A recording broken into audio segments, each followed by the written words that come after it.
staring dead at us. It's great. We have a fan in the bushes over there. We have a fan. He's looking at us. He's like, what the fuck are they doing? hello everybody. I hope you're all well. This is probably very strange for you to see. First of all, I'm sitting down outside. Second of all, I've got him next to me. Hi. Who even is he? You can introduce yourself. I'm Charles, and I have a travel channel on YouTube called Wandergasm. What is it? What's this? Wandergasm. Wandergasm.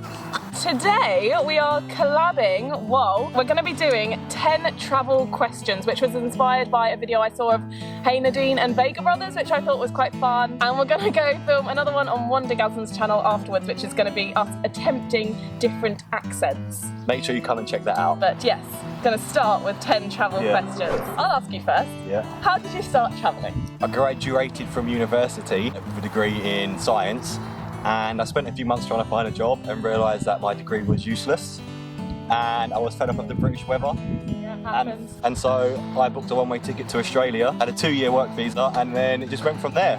How about you? I left college, so sixth form. I did World Challenge and I went to Tanzania. We climbed Kilimanjaro and we did like volunteer work. I just did it and I was like, oh my god, I love it. Like, I hate the UK. I want to just travel. I want to be away. But we are in London today, so yeah, and London is beautiful, to be fair. What is the best place you've ever been? Country, New Zealand. Why?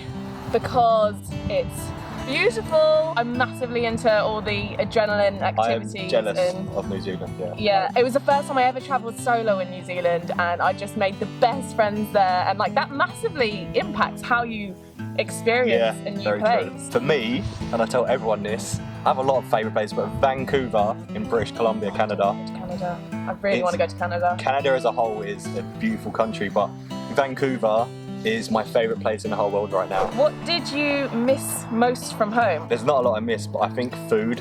My favourite food is pie mash and liquor, which is an East London thing. Pie mash and liquor. Do you mean just being with an alcoholic? No, like it's like this weird parsley sauce. No one quite knows what it's made of. It's a mystery. So it's not gravy? It's not gravy. It's like a sort of gravy, but it's not. It's like white and green. It sounds disgusting, but it's the most beautiful thing you'll ever eat. I miss my bed. The bed. Honestly, I love hostels, but there's nothing the same as just getting into your own bed and just snuggling. That's but true. Food as well. Cheese. Oh my gosh. Like cheese. Cheddar cheese. Oh, what is your best travel experience? Now, that's a question. That is a good question. At the top of my head, like, I haven't even thought about this. I've got to say, learning to scuba dive.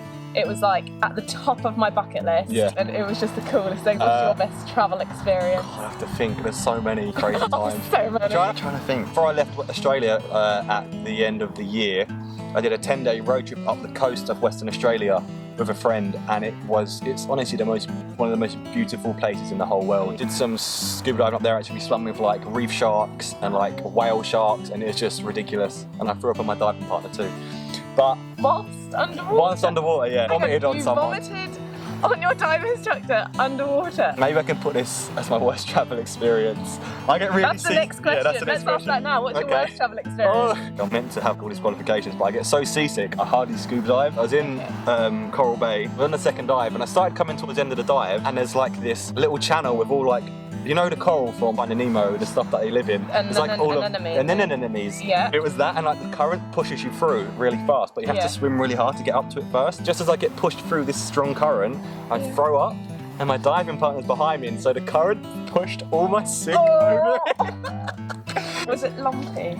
Yeah. What's your worst travel experience? I don't know if it was Being that vomited bad. on by a scuba diver. I was in New Zealand and I missed my flight to Fiji because I was getting a visa for America and I had to have an interview at the embassy, which meant that I had to give my passport in Auckland, but they had to have it for like 10 days before I picked it back up again. My flight was from Christchurch to Auckland, and then I had 5 hours to get into the city, pick up my passport, and then head to Fiji. Yeah. It was foolproof. Got to Auckland from Christchurch, ready to pick up my passport, got to the place, and they were like, we don't have it.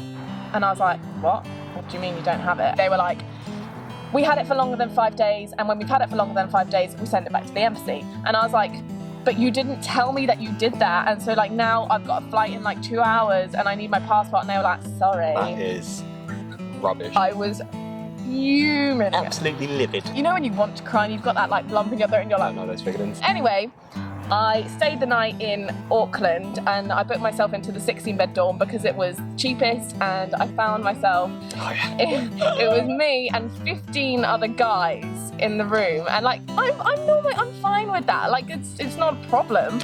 But that night I went out for like just drinks and dinner with 2 of the guys in my room. Smiling because I know what's happening. He knows what I'm about to say.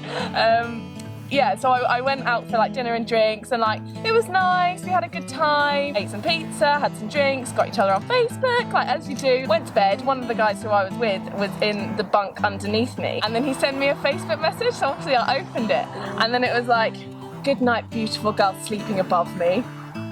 Oh, that's like a level 10 creep. It would have been fine, I think, if he was just like, "Oh yeah, good night, beautiful girl." I'd have been like, okay.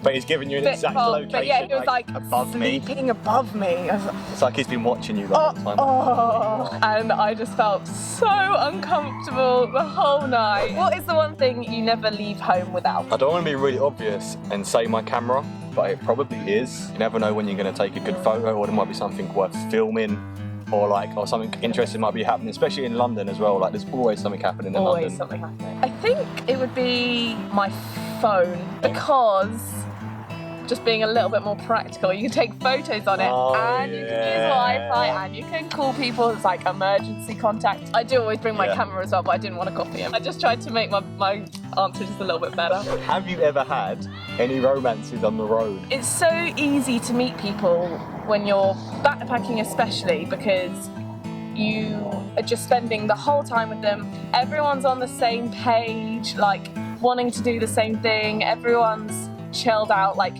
they're my kind of people. I guess. Yes, there's been romances on the Are you blushing? I'm blushing. What about you? Yeah, of course. I was kind of living in Australia for a while, so obviously I'm going to meet people out there, you know. I'm not going to say any names. And then America and Canada as well. Oh! You know? Well, that sounds really bad. No, I go, okay. And Australia and America and Canada. Weirdest thing you've eaten while travelling? Oh, this is a good one. Actually, do you know what? The other day I was in Miami. The other week I was in Miami. I was in Miami, bitch. And we're in this taco place. It was Taco Tuesday. And it's like real cheap tacos. And I got, because just for the sake of it, a beef tongue taco. Beef tongue? Like a cow tongue taco. Ew. I'm not very adventurous when it comes to food. I know, this is probably a boring one for me. I think I ate a snail when I went to... What do they eat in France? Oh, is it frogs? No, was it a frog or was it a snail?